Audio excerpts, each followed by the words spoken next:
Well, welcome to our Q4 2021 Legal Issues Committee webinar.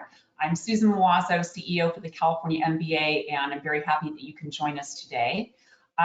Before we get into today's presentation, just want to remind all of you that, of course, we have our annual Legal Issues and Regulatory Compliance Conference coming up in just a couple of weeks. That'll be December 7th and 8th in San Diego. So if you haven't registered yet, great opportunity to hear from some of the top issues that we're following as far as litigation, servicing issues, compliance issues, and we're going to be hearing from Ed Gill, who is Senior Deputy Commissioner for the California Department of Financial Protection and Innovation, our regulator here in California. So if you're an attorney licensed in California, we're also going to be applying for MCLE credits. So great way to get some good content and also knock out those MCLE credits before the end of the year. Not that any of you are waiting till the last minute. I did not say that. I want to kick off today's presentation and welcome Rich Andriano. Rich is the co-leader in Ballard Spahr's Mortgage Banking Group. He's devoted 30 years practice to financial services, mortgage banking, and consumer finance law. Rich advises banks, lenders, brokers, insurance companies, other real estate professionals on regulatory compliance and transactional matters, FHA issues, administrative examinations, enforcement actions, and investigations, including fair lending. Rich is also an instructor for the MBA School of Mortgage Banking and, of course, chair for the California MBA's Legal Issues Committee. So, Rich, welcome. Thank you very much, Susan, and thank everyone for joining us today, our fourth quarter webinar. This promises to be very informative. I'll be conducting a CFPB update, and then Karen Castle will be addressing the new debt collection rule. That's been that was some time in the making, and it's going live. And then Arden Betpera will do a TCPA update. Obviously, there was an important Supreme Court decision there. But there's a lot of other developments and remains a thorn in the side of our industry. So with that, we also do want to put in a plug, as Susan mentioned, for the compliance conference, Legal Issues and Regulatory Compliance Conference, held at the beginning of December, coming right up. Please go on the CMB website. There's more information there that you could learn about, and we encourage you to register and hope to see you there. With that, I want to briefly address a few things in the world of the Consumer Financial Protection Bureau. And of course, we now have a confirmed director, Rohit Chopra, and he's clearly staking grounds for what he expects from the industry. One is in the area of mortgage servicing. Now, this was a joint action by the Bureau and the other the prudential banking regulators. Just recently, November 10th, they issued a statement basically withdrawing the April 2020 joint statement on supervisory and enforcement powers and practices regarding the mortgage servicing rules in response to the COVID-19 emergency and the CARES Act. Basically, what they did in that joint statement was a lot of the notice requirements, the 5-day notice, the 30-day notice, the appeals notice, that are in the Reg X servicing rules, plus in addition, need to make good faith effort for live contact, the notice to try to have early intervention, also the escrow account analysis, all those various requirements. Basically, they said, we're not going to hold you to the exact timing of the requirements if you're making a good faith effort to comply. And what they wanted to do really is have the servicers focus as much as possible as getting people into forbearances or then even loss mitigation plans.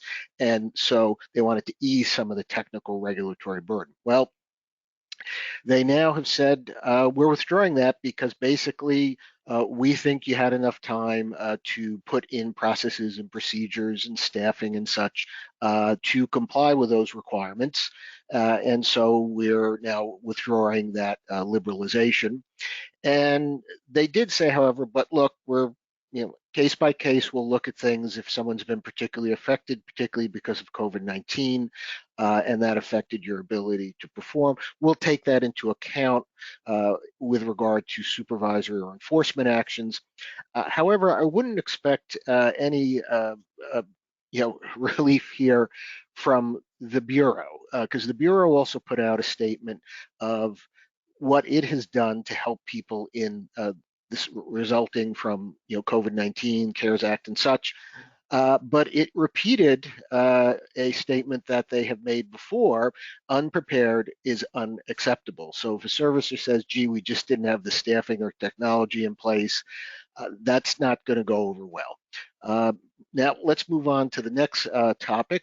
And this also is just not the Bureau itself, but it's Department of Justice, but with clear Bureau support. And it was in October, they announced a new initiative to combat redlining. And Justice Department itself said it's its most aggressive and coordinated enforcement effort to address redlining, and that it will, it's to address fair lending concerns on a broader geographic scale than the DOJ has ever done before. So this is a significant effort. We've seen the government moving this way. Even during the Croninger years, the Bureau was looking at redlining. DOJ, not so much. In fact, we know they didn't take various referrals of redlining recommendations from the Bureau. They're going to take those referrals now. This is clear. And they're targeting both depository and non-depository lenders. Now, they announced this in conjunction with the redlining consent order involving Trustmark National Bank, and the OCC was also involved in that, the comptroller. Now, what was quite interesting was not only did Rohit Chopra, the new CFPB director, support the action against Trustmark, but he made some very interesting comments that clearly shows you where they're going to be looking, and that they pretty much made up their mind that discrimination is occurring. And what they're looking at is digital redlining. He says through so-called neutral algorithm, that's a quote, that may reinforce biases that have long existed. So already he's showing and in fact conclusion that a lot of these algorithms in these underwriting systems have biases. He indicates that technology companies and financial institutions have amassed a lot of data and are using it more and more to make decisions about underwriting and advertising. The advertising is referring to the use of the various artificial intelligence and other factors to determine who sees what ads. And there's a belief that a lot of those systems have factors in them that are either improper factors under the fair lending laws or close proxies for improper factors. So that's another area, not just going to be looking at underwriting, they're also going to be looking at the use of these algorithms in deciding who sees what ads. And he says, well, in theory, these algorithms and such could be neutral. They don't think that's what's happening. They think that bias is in fact occurring. Now let's move on to the next slide. You can see here I put some more fuller quotes from him. He notes that there are findings from studies, both academic and in news, that indicate there is bias, showing in one study that Black families were 80% more likely to be denied as to white applicants with similar backgrounds. He notes the response of the industry is, yes, but Bureau, you don't know what's in those systems. You don't know what they're really considering. You don't have all the data that they're considering. And then he notes, well, that's a problem here, is they are black boxes behind brick walls. We don't know what's in there. And how can we appropriately assess things, and how could it be fair to consumers if we don't know what data is being assessed and how it's being assessed? Now, here he makes a fair point, something we've pointed out to when people want to use these systems, not one they've created, but a third-party system, to either underwrite loans or engage in advertising. And we ask them, do you know what's in there? What's in that black box? What is it considering? How is it considering it? And often the answer we get is, well, we don't, because it's proprietary. And we say, well, that's a problem. We hear it's proprietary, but to us, if you don't know what's in there, you could be walking into a fair lending problem. So there's a fair point he makes there, as we don't know what's in the systems. But to show you how he does it, what did he compare these to? He compared it to robo-signing. He's calling it now robo signing. We had that. Now we have robo discrimination. So he had to, go back to the past crisis, go to something the industry did that was well known as being something that was got pretty much a black eye, and now he's comparing the use of these automated underwriting systems to robo-signing. So they're going to look at it. They're going to focus on it. So it's something we all need to be aware of. And those that have these systems, taking a look at what's in there, what they're considering, and what the results are is something that's going to be very important moving forward. Now let's move on to the next slide. Another thing that the Bureau is doing, and this was required. In fact, there was a lawsuit to make them move forward with this rulemaking, and they're still under the lawsuit, and that will affect when they finalize the rule and when it becomes effective. It's the proposal required by Dodd-Frank to create a small business loan data collection system, similar to HUDA. The belief here is that there was a lot of discrimination in small business lending, but the data wasn't there. So the thought is, if we require the data to be collected and reported, it'll be easier for the government and others, academia and such, to look for discrimination. The proposal took a while to come out. It was over a month. It appeared in the October 8th Federal Register. Comment deadline of January 6th. That's going to be an interesting anniversary in many respects, but that's when the comment deadline is. And it would add another part to Reg B to impose these collection requirements, and it includes demographic information on the owners. Why I want to go over this rule is the way they've drafted it and the trigger. It's quite possible that a number of mortgage lenders are going to trigger application of this rule. Second, I think where they're moving in terms of demographic information collection is going to move over to HUDA as well. So I think those are two reasons I wanted to address it. Basically, it will apply to any transaction that meets the definition of business credit under Reg B. Very broad definition. Basically, any extension of credit for business, commercial, or agricultural purposes that's primarily for such purpose. A small business, relative 5 million or less revenues in its past fiscal year, and no HUDA exemption. In other words, even if a loan happens to be subject to HUDA, it could also be subject to this rule. And if it's not subject to HUDA, it also could be subject to this rule. So this is going to be figuring out which loans are covered by which rules. Let's check now on the next slide why I mentioned the trigger. The trigger is low. They'd used the original trigger under the October 5th, 2015 HUDA rule. Here, at least 2,500 transactions in each of the past 2 years gets you subject to the rule. Now, one thing they did do to help the industry, there is a carve out basically for an extension of credit secured by a 1 to 4 family dwelling unit property that the applicant, and here's odd wording, I think this is bad wording in the proposal, or one or more of the applicant's principal owners does not or will not occupy. I think they mean no one is going to occupy it, none of the owners. An investment property. They basically decided that investment property loans should not be treated as small business loans, if that's not what Congress was looking for. And that carve out for these loans applies both to investment properties that are rented and investment properties that are fixed up and flipped. Now, what could be a business purpose loan? A loan to improve a doctor's office or daycare center in a single family dwelling. A refinance loan, cash out refinance loan on a single family dwelling where most of the proceeds are used for a business purpose. Example of one of many types of business loans that if you lend at any level, you probably make some of these. And with the 25-year trigger, it's something you could trip up on. Now let's take a look on the next slide as to what we would be doing. If you could see, a lot of these categories are the same as what's in HUDA, a lot of the basic as to the action taken, the application date and such, what was the outcome. But particularly if you see over in the right-hand column, why there's no HUDA exemption is because there are categories here that just simply aren't collected for HUDA. The revenue of the business. What is its industry classification code? How many workers does it have? How long has it been in business? Particularly, is it minority owned or is it women owned? While this applies to all small businesses, particular focus is minority and women owned businesses. So that's a separately reported category so they can check for potential discrimination.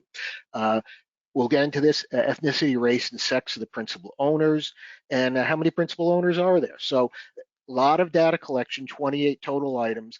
there would be reported through a portal. So it sounds like they're going to use the same approach to HUDA. We're hoping they use the same coding and technology so that people can use the programming they did for HUDA to create systems to collect and report through the portal. Fortunately, they made the deadline a few months after the HUDA deadline, so it would be by June 1. So that gives us a few years to get our HUDA data in, months, and then a few months to get our small business data into the system. Now let's take a look on the next slide at where things might move over into the HUDA area. Now, when the government collects demographic information, the federal government, it's supposed to do so in a uniform way. A lot of the 2015 HUDA rule, the October 2015 HUDA rule, a lot of the expanded ethnicity and race categories came from the 2020 census. Well, we've now had, rather the 2010 census. We've now had the 2020 census, which made some differences and changes, and it looks like the Bureau is picking up on those and proposing to incorporate them in this rule. If it, whatever it incorporates into this rule, probably going to propose amendments to Reg C to incorporate that for HUDA. Now, in terms of sex, right now, what they're proposing, although they're asking for various alternatives here, is female, male, or I prefer to self-identify as blank. Now, HUDA doesn't have that. It just has the female and male categories, although an applicant can check both female and male. And the Bureau also requests on a variety of alternatives getting at gender identity and sexual orientation. So it's clearly something the government's spending a lot more focus on. Also, for Black or African race, they're proposing subcategories.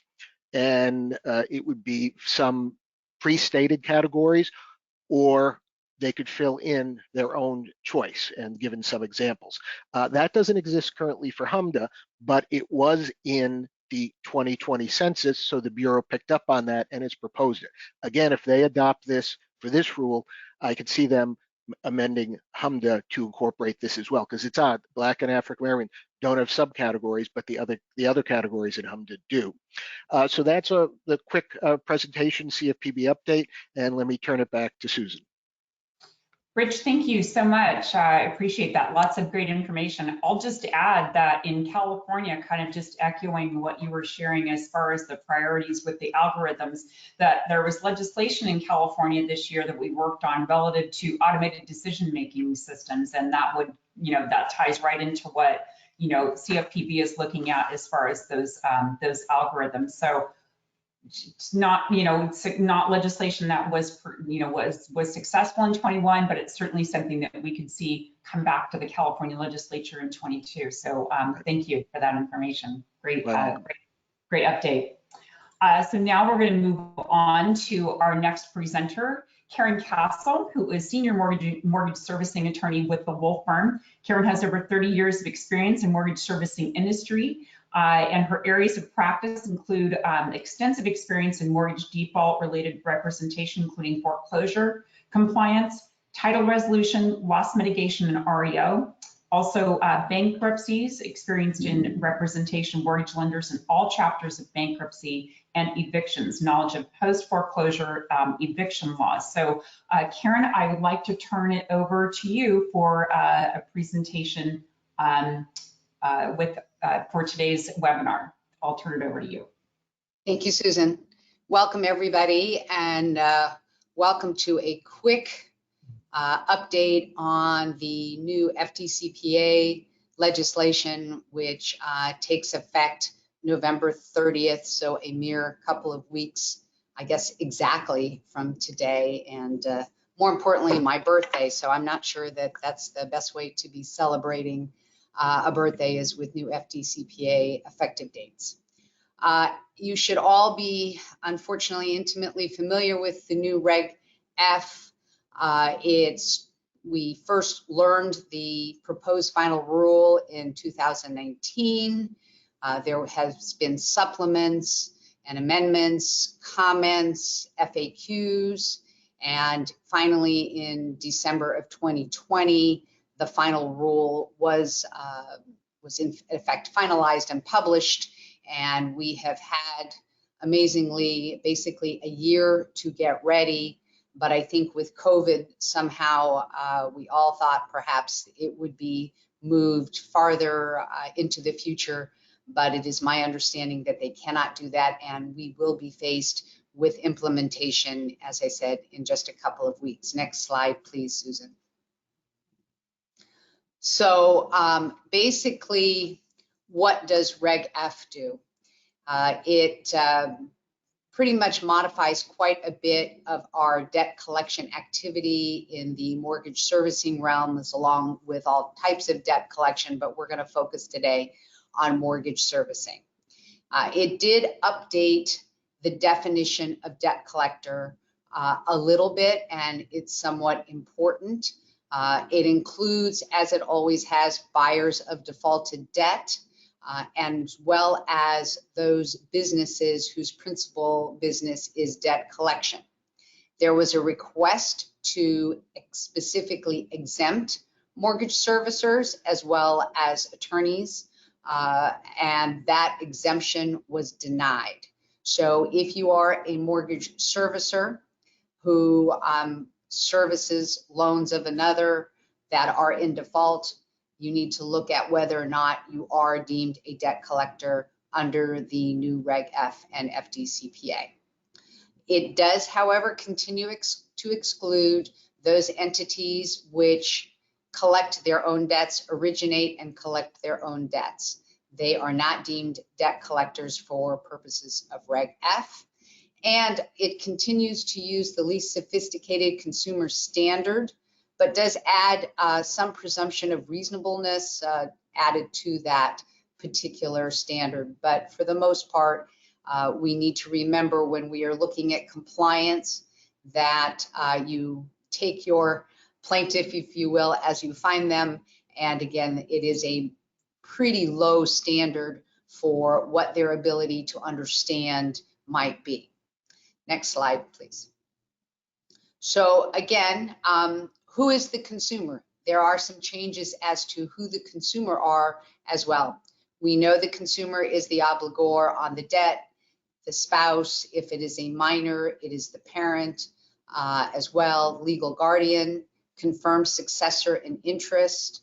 But the biggest change deals with where there is a deceased borrower. You are no longer able to send a debt validation letter to, or a breach letter or what have you, to the estate of. If you know that there is a personal representative, executor, or someone who is in charge of the estate, the letter must be sent to that particular individual. You do not have a duty to open an estate, but again, your record keeping needs to be aware if you find out that your borrower is deceased, to ask the question, is there a personal representative, an executor, administrator of that estate, and document that information and use that information for the sending of your letters after November 30th. Next slide. One of the things that the Bureau attempted to do was clarify the frequency under which you are able to contact a consumer with respect to their debt. We all know that you are unable to harass or abuse a consumer in your debt collection activities, but they tried to provide some guidance for us. So basically what they said is you cannot make more than 7 attempts to contact the consumer in a 7-day period. That if you were to call 10 times, if you will, in a week's period of time, that would be presumed to be a violation of the FDCPA. But there's also a reasonableness standard. So if you called someone on the hour for a single day 7 times, that might be deemed to be unreasonable and a violation of FDCPA, even though it was still 7 times within a 7-day period. So it's important, again, to look at your dialing standards for if it's on auto dialer and what have you, and make sure that you are only attempting for 7 times during a week's period of time. It is okay to call more than 7 times if the consumer gives you permission to do so.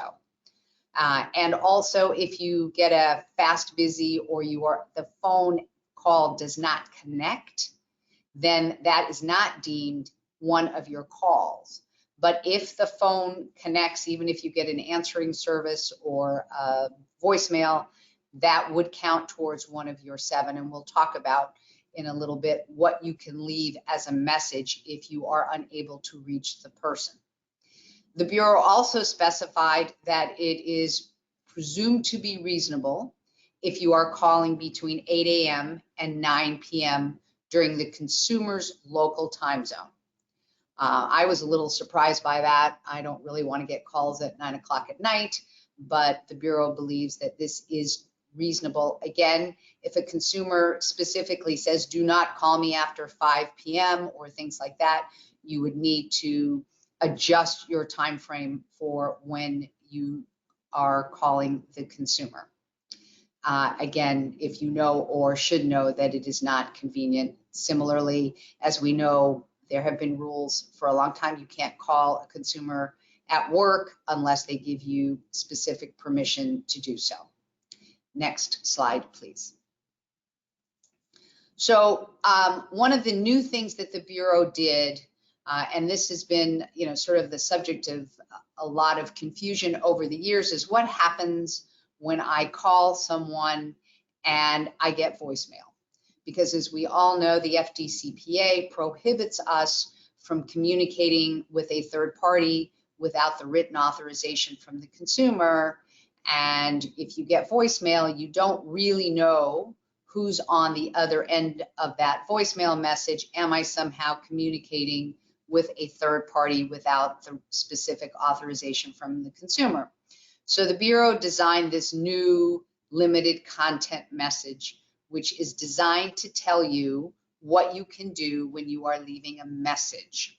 So again, it's very specific. It is only a voicemail. It is to the consumer, and it must include the required content. That required content is, I'm calling from ABC Company. But if I am ABC Debt Collector Company, then you cannot actually use the name of the business in that regard. You would probably have to say, I'm calling from ABC, because if the words debt collector are in the name of the company, you cannot use that.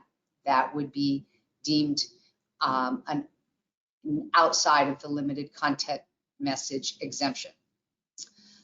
The limited content must also contain a request that the consumer reply to the message. You must leave a name and address of one or more persons for the consumer to reply to the message, and a telephone number for them to use to respond. That is the required content. Any failure to include one of these items would take it outside of the exemption. So that's very important that as you are training your customer service departments, that they understand if you get voicemail, that these are the 4 things that must in fact be included within the message, so that it takes it outside of any potential communication with a third party without the written authorization from the consumer. Next slide, please. There is also some optional content, and it's important to understand that this is the only optional content that you may use. So a salutation. Hello, Mrs. Jones. I hope you're doing well today. I'm calling from ABC Company. It is November 15th at 10:15 a.m. So you can leave a salutation. You can leave the date and time. You can leave suggested dates and times to reply. Please call us back at 1-800-555-1212 between the hours of 8 a.m. and 8 p.m. Central Standard Time. And then also a statement that if the consumer replies, he or she may speak to any of the company's representatives.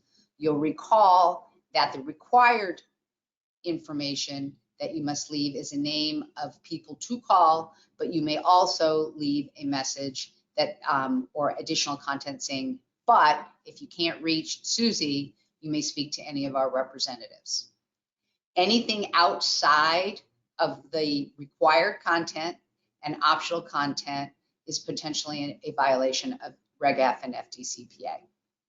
So again, if this is your procedure, and I would certainly suggest having a written procedure with respect to the limited content message. They are not communications with third parties, which is an important, it is not a violation of FDCPA. But if you leave any more information, then you could very well fall outside of that protection. So again, a new concept that hopefully you are well on your way to having written procedures and training, because as of November 30th, any phone calls that are made to the consumer where you are deemed a debt collector would need to, and you reach voicemail, would have to comply with the limited content message. Next slide, please. We all should already be aware of Reg F and its prohibitions against time-barred debt. Again, time-barred debt is debt in which the applicable statute of limitations has expired for the collection of that debt.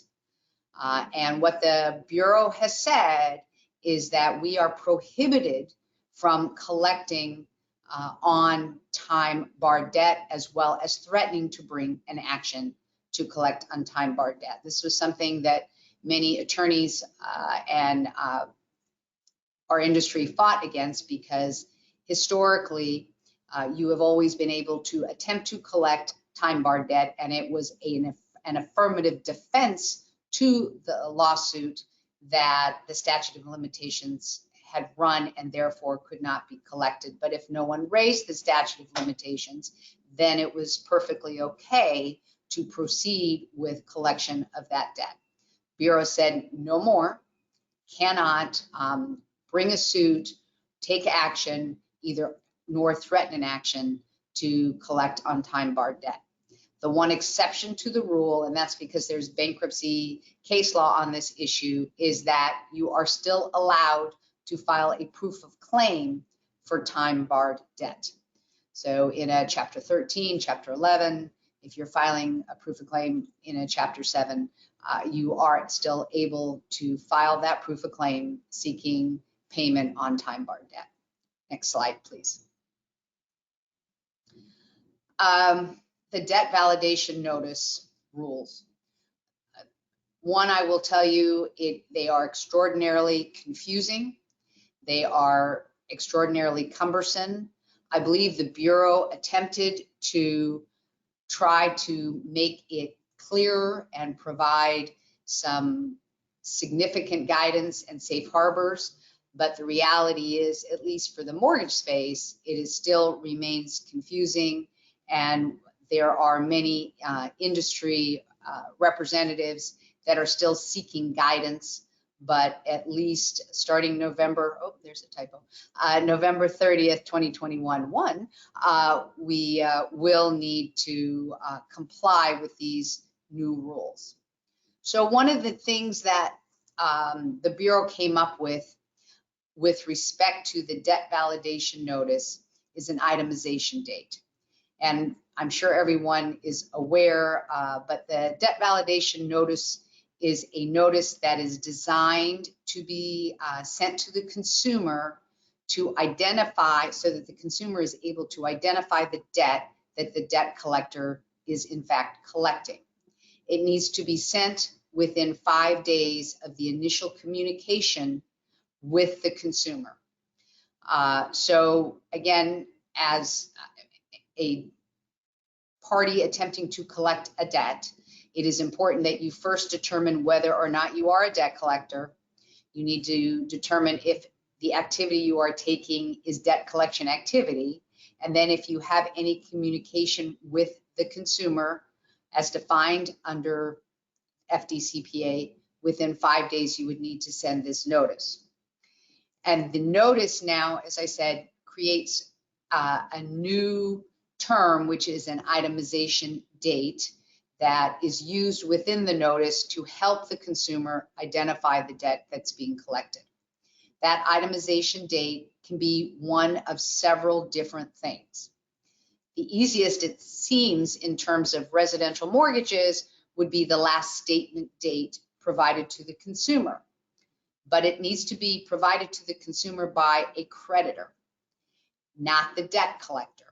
So if you are a servicer who is a debt collector, technically that last statement date could not be used if it was the servicer that sent that particular statement. That's one of those things that we are seeking additional guidance from the Bureau for, because I think that is an unintended consequence here. It can be a charge-off date. It can be the last payment date, the transaction date, the date that the credit was provided, or if it relates to a lawsuit, the judgment date. Last payment date sounds great in certain circumstances, but you also unfortunately need to provide additional information from the itemization date to the date of the letter. And if the last payment date was a couple of years ago, you've got a lot of information that would need to be included. So again, you as the debt collector get to choose the itemization date and move forward from there.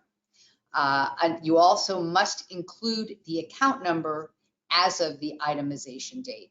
And that would obviously be the same account number that would be on the last statement date if that was the document that you were using. The amount of the debt, again, so if it would be the total amount of debt as of that particular date, and that needs to include, you must show interest, fees, payments, credits, incurred, not from the itemization date as to the date of the letter. Next slide, please. So the Bureau did try to carve out a special rule for residential mortgage debt, and I should mention that when the FDCPA was first designed in the last century, I like to say that, it was designed to deal with debt collectors outside of the mortgage space, if you will. The gym bill that got sold to somebody else, and all of a sudden you're getting a bill and you don't know who it is from. But it has expanded over the years, and we continue to find that it's very difficult to comply and understand how to comply within the residential mortgage space. So again, these rules apply when a periodic statement is required, and as you should know, the Bureau has come out with very specific rules about periodic statements. The rules do not apply to reverse mortgages, HELOCs, and certain loans in bankruptcy. As I already mentioned, you can use the periodic statement with the debt validation notice. I think that is what most folks are intending to do, even with the confusion about the debt collector versus the creditor. If you use the periodic statement, you don't need to disclose the itemization date, but you must still determine what that date is going to be. And again, because you're using the periodic statement, you don't need in the body of the letter the amount of the debt. It does not need to disclose the amounts incurred since the statement date, but it does need to disclose that you are referring the folks back to the periodic statement. And it also must, however, tell you what the amount of the debt is as of the date of the letter, and include within that what the principal, interest, fees, and other charges might be. And of course, we never want to include non-recoverable items, because attempting to collect that which is non-recoverable is a violation of the FDCPA. You must identify the name of the creditor. And again, you must identify the loan number, which again, as we all know, loan numbers are deemed PII. And the only reason I bring all of this up is if you use a mailing service for any of your demand letters or debt validation letters, You might want to look at the Hunstein case, which has found that using a third-party mailing service is a violation of third-party communication, something else that has got all of us in this particular space nervous in terms of the mailing of these particular notices. Next slide, please. So safe harbor, the CFPB provided to us a form. It's a pretty complex form, if you will, a lot of information contained in it. But basically, if you use their form, you have a safe harbor as far as the clear and conspicuous requirements contained within Reg F and the FDCPA. The letter that you use in order to gain this protection must either be identical to or substantially similar to the model letter. The model letter has required content as well as optional content. It even has a little tear-off portion that the consumer can check a box basically saying, I question the validity of this debt and send it back. And I'm happy to provide a copy of the model form if anyone needs it. My contact information is within the slide deck, but it is within the FAQs. They go through it pretty much line item by line item to give you the information about how to complete the safe harbor form. Next slide. So again, as I mentioned, the validation notice needs to be provided within 5 days of the initial communication with the consumer. That's calendar days, important to understand. The Bureau attempted to move into the 21st century and is now allowing these notices to be sent electronically.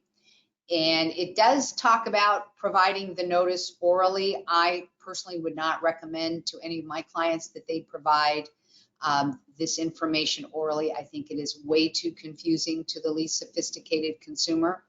And you would also, although you'd have a tape recording, again, it would be hard to obtain the safe harbor.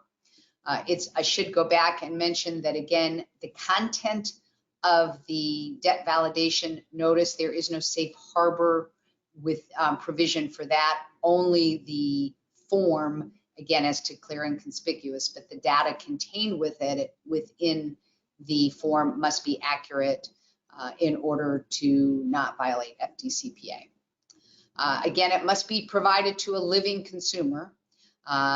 In the past, it's often we sent those letters to the estate of, and as I mentioned earlier, that is no longer allowed. So it has to be to the person acting on behalf of the estate. If there is no one, technically the letter does not need to be sent.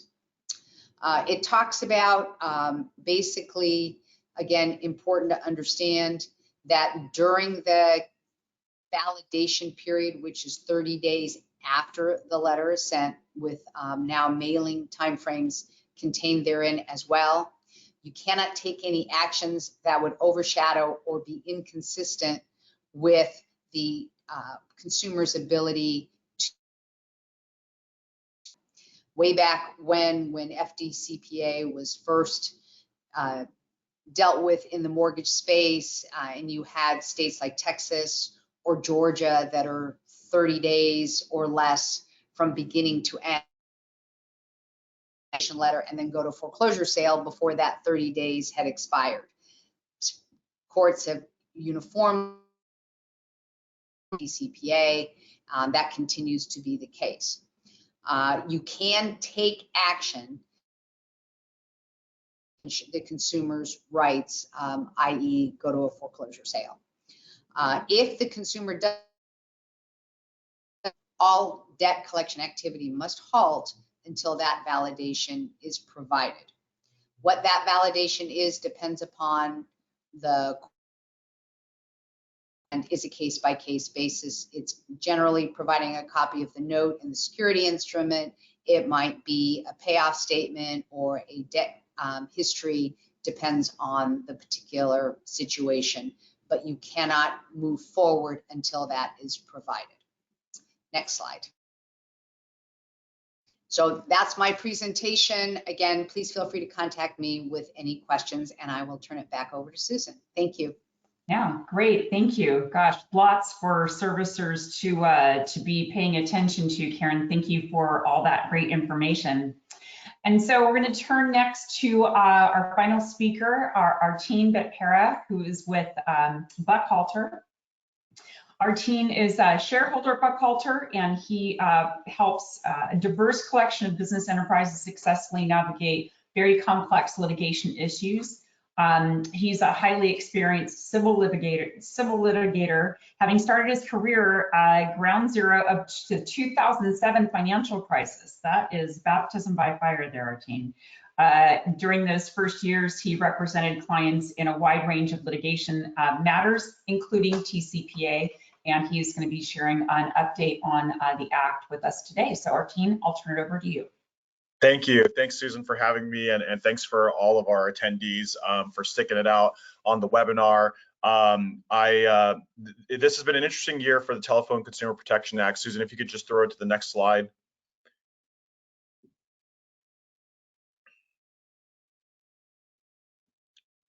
I don't know if you caught that, Susan. Can you advance the slide? There we go. Cool. And yeah, I'm sorry. I think we've got a little bit of a lag. I'm sorry. It could be an internet connection. Okay, no worries, no worries. Okay, cool. So before I kind of dive in and talk about the updates from 2021, I figured I'd just take a brief moment to orient everyone as to why you should care about the TCPA. So you probably already know this, but helpful to kind of set the stage before we talk about some of the major developments this year. But the TCPA really prohibits three key activities of a business. The first is using an automatic telephone dialing system to make calls or send text messages to cell phones. It prohibits using an artificial or pre-recorded voice to call cell phones and landlines. And then separately, it also prohibits making telephone solicitations to numbers registered on the National Do Not Call Registry. And the key exception to all of these three key prohibitions is calls made with the consent of the consumer. And so the reason this statute gets so much love from the plaintiffs' lawyers is because there's high statutory damages that break down to $500 to up to $1,500 per call or text message. And because of that fairly draconian set of statutory penalties, it's the catalyst for a lot of class actions in this space.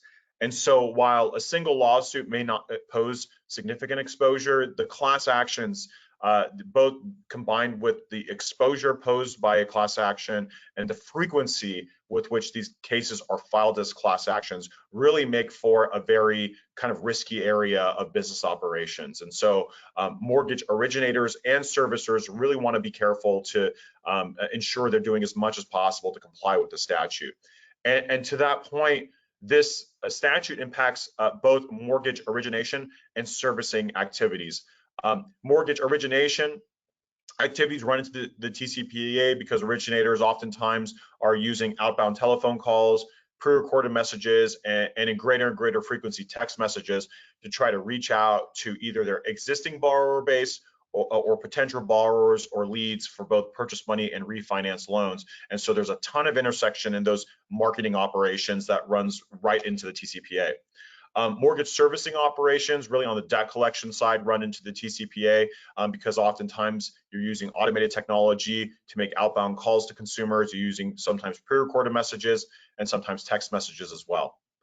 So if we get the next slide, please. So having oriented ourselves as to the statute, I want to talk about three key developments that occurred in 2021.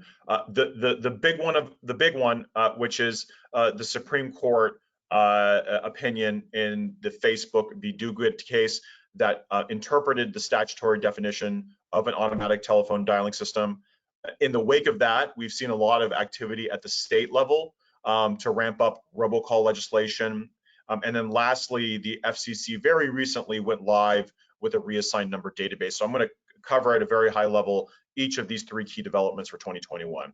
Get to the next slide. Okay, so this is really, I think, the biggest development in 2021 that has really, I think, done a lot to reshape the landscape of risk when it comes to the TCPA. So starting from the statutory definition, back in 1991, Congress created this definition of an automatic telephone dialing system, which is equipment that has the capacity to store or produce telephone numbers to be called using a random or sequential number generator and to dial such numbers. And leading up to the Supreme Court's opinion earlier this year, there was a circuit split over what this definition really meant. You had circuits like the Ninth Circuit and the Second Circuit and the Sixth Circuit weighing in and saying, essentially interpreting this statutory definition very broadly to encompass any list-based dialing device that called numbers automatically. And then you had other circuits like the 11th Circuit and the 7th Circuit that took a more narrow approach and said, no, an automatic telephone dialing system really has to produce the telephone numbers called either in random or sequential order, right? Really harkening back to the old school blunt force instrument auto dialers in the early 90s that Congress was seeking to regulate with the TCPA. And so the Supreme Court comes along in April of 2021 this year, and at that time we thought put to bed the dispute and narrowly interpreted the ATDS definition as a device that has the capacity to either store a telephone number using a random or sequential number generator or to produce a telephone number using a random or sequential number generator. And so at least at first glance, those of us on the defense and compliance side of things had concluded that this ought to put to bed most litigation involving the use of an ATDS, because it seemed fairly clear from the Supreme Court's opinion that the use of a random or sequential number generator was an essential element to establishing that a particular piece of equipment, like a predictive dialer or power dialer, an auto dialer, was an ATDS. And if we go to the next slide, please, we'll see that, in fact, there was some little cracks left in the Supreme Court's opinion that plaintiffs' lawyers have been trying to take advantage of for the past several months. And really what that is that there was a fairly inartfully worded footnote in that opinion that suggested that a device that used a random or sequential number generator to pick numbers to dial from a pre-produced list might fit within the statutory definition of an ATDS as interpreted by the Supreme Court. So you've had a lot of plaintiffs' lawyers go out there and try to leverage this now infamous footnote 7 to try to argue that any device that is using a random number generator or a sequential number generator to pick the order in which numbers are dialed from a preset list or a database of numbers still fits within the definition of an ATDS. And really that was the footnote was somewhat of a misnomer, because what the court was referring to was an older auto dialing device that was essentially using a random or sequential number generator, but it wasn't. But at its core, it was using the number generator to actually generate the list of numbers that were to be dialed, right? And that's not what modern day dialing devices do. They're dialing off of pre-curated lists of customer telephone numbers that have been provided to the servicer or the originator or whoever that might be. And so we've seen that most courts have rejected this theory, but that the theory has left enough daylight that there's still litigation involving the use of an ATDS. So the Supreme Court's opinion, unfortunately, did not put the entire issue to bed. And the dynamic that's played out is that most courts are still being fairly lenient when it comes to evaluating whether or not a plaintiff has pled enough to get past the pleading stage. So what this means is that even though cases will still probably die at summary judgment, the risk is really that a plaintiff will still be able to plead an ATDS case and essentially burden the caller with an expensive to defend class action. But I think overall, what we've seen is that the Supreme Court's opinion around this issue has lowered overall TCPA litigation involving ATDS use. I think it's taken a lot of heat off of mortgage servicers that were typically the targets of lawsuits alleging violation of the TCPA in a non-telemarketing context involving the use of an ATDS. And so what this has done, if we can go to the next slide, is I think from my perspective, when it comes to mortgage servicing, it's really reduced the litigation risk arising out of uses of predictive dialing technology and other similar types of technology to make outbound debt collection calls to borrowers.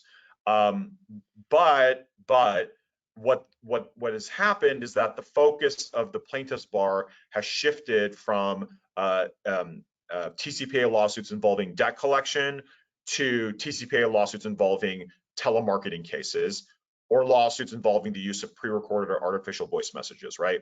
And so where we saw the temperature in the room being lowered was lawsuits involving debt collection using an ATDS. And that's really where we've seen the greatest effect in terms of risk, shifting of the risk when it comes to the TCPA. But at the same time, now we're seeing more of an intense focus by the plaintiffs on cases, whether it involves debt collection or whether it involves telemarketing, where the case involves the use of a pre-recorded voice message, which a lot of mortgage servicers still use, or cases involving telemarketing calls.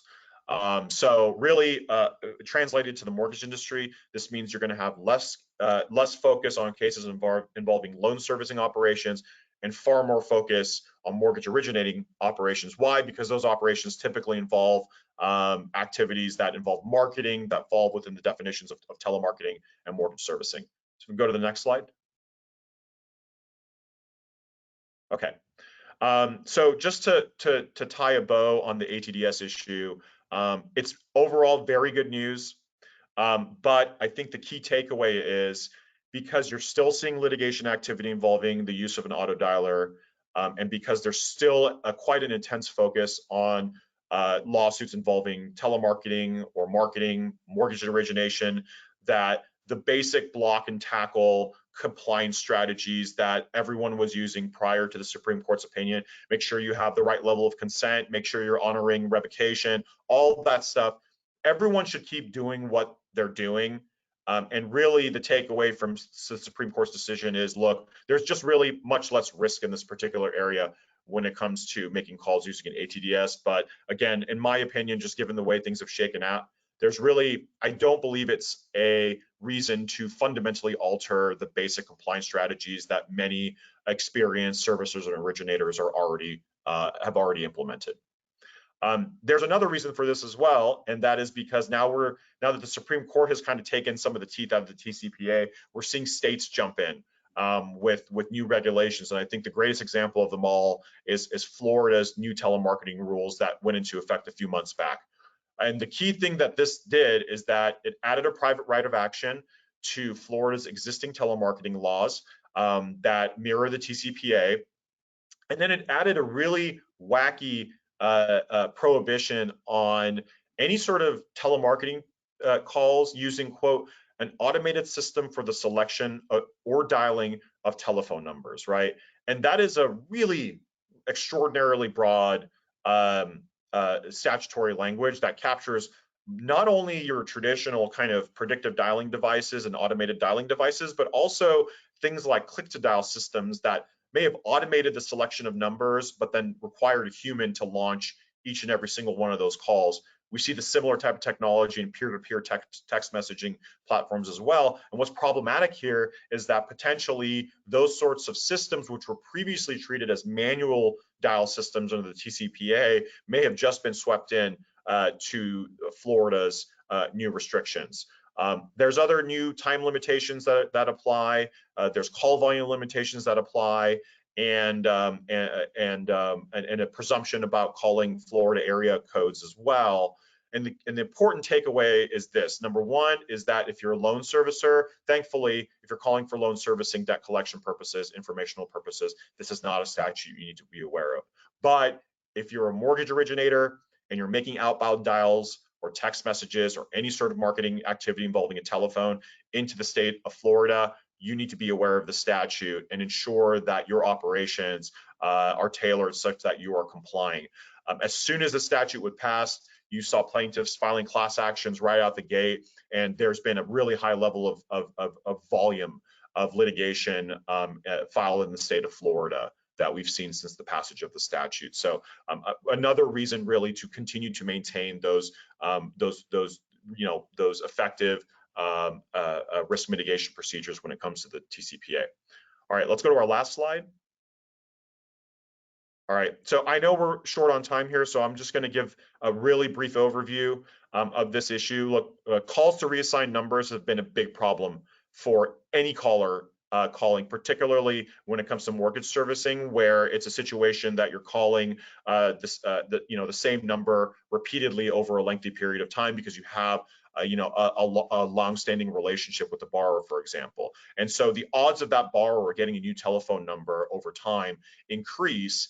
And as of now, there hasn't been a perfect solution, and not to say that what the FCC did was a perfect solution, but to avoid making calls to reassign numbers. The FCC has now implemented what I believe could be a potentially very effective tool at really lowering risk of making reassigned number calls. It's a reassigned number database. Since we're short on time, I won't get into the specifics, but please feel free to reach out to me personally if you have any sort of questions on this. But basically what it does is it sets up a database where you can check whether or not a number has been permanently disconnected. And what that really means is that that's a data point that indicates whether or not a number has been reassigned. It spits back 3 potential results, a yes or no data. If you query the database, say with your database of your own database of telephone numbers you wish to dial, and then that will allow you to gauge whether or not that number has been reassigned. And then most importantly, the new regulations also provide for a safe harbor. So in the event that there's erroneous information that you get, and you call a reassigned number in reliance on the results you got from the database, that you're still protected from legal liability in those sorts of instances. There's a lot more to it, but we're short on time. So like I said, if you want any more details about any of these issues that we discussed, you can please go ahead and reach out to me directly, and I'm happy to answer any of your questions. Thank you.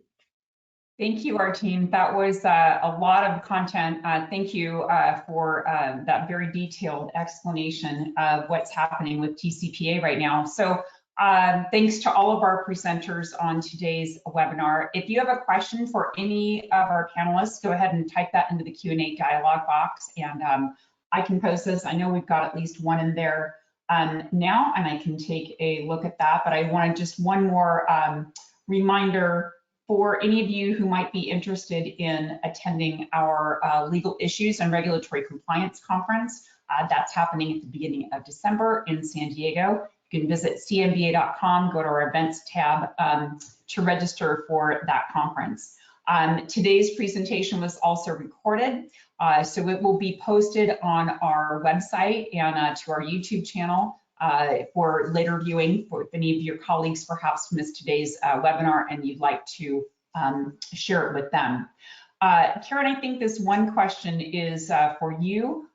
Is the limited content also applicable to electronic communications? Yes, it is. So a fair amount of time talking about electronic communications, and yes, the rules absolutely apply to electronic communications. Okay, all right, thank you. If anyone, again, has any other questions for our panelists, we can take those in the questions Q&A dialog box right now. I'll wait to see if there's any other questions that come in before closing out today's presentation. But I also wanted to let everyone know, if you are a member of the California MBA, you can join our Legal Services Committee and be eligible for our members only calls, which happen about once a quarter as well. We will be sending out information to all of our member companies here in the next week or so to register for any of our committees in 2022. So we welcome you to join us next year if you are interested. I think that concludes today's questions. And so thanks again to all of our presenters for some great information on our Legal Issues webinar. And thank you for joining us, and have a great rest of your day. Thank you. Bye.